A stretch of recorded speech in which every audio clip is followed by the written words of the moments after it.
Here's a great article on why it's harder for people with type 2 to lose weight. It's by Sarah Hallberg. I will leave the link at the bottom.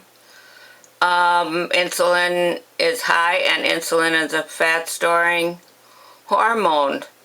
So you can read this. I'll just go over a little bit. Glucose is a source of energy that comes from carbs. You eat carbs, your blood sugar rises. Insulin is produced in the pancreas, and it has many functions. It helps to get glucose out of the blood and into cells. So when you eat carbs and glucose rises, the insulin is rising as well. Once in the cells, glucose is mostly used for energy. If you have type 2, the process doesn't work well anymore. Your body has become resistant to the signal of insulin. So the insulin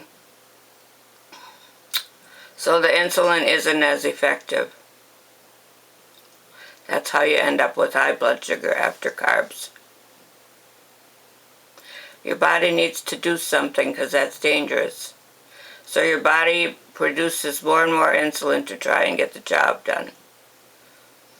Okay, and like we said, insulin's a fat-produced hormone.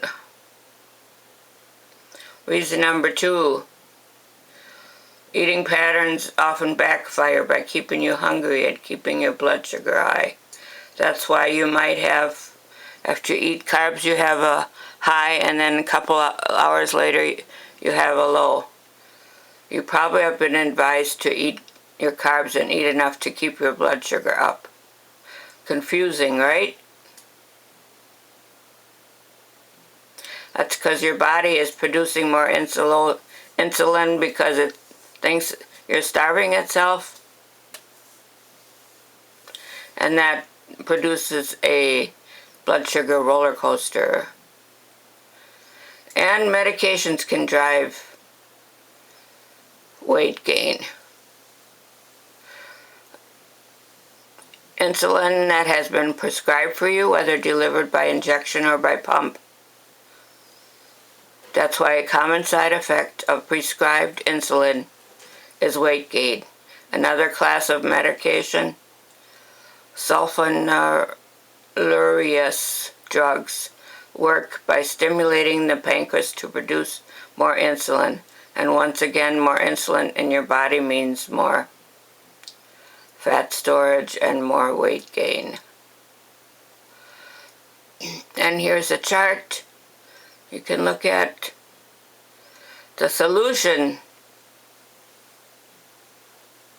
Decrease your sugars and your carbs.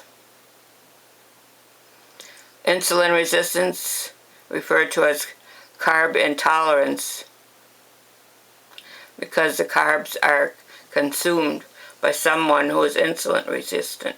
So by eating fewer carbs, we reduce the glucose and decrease the release of insulin. And it talks about ketosis, but if you're type 2, we don't worry about that. That's more for weight loss. Here's some trials that they did, and I think that's the end. But here is a lady, Sarah Hallberg.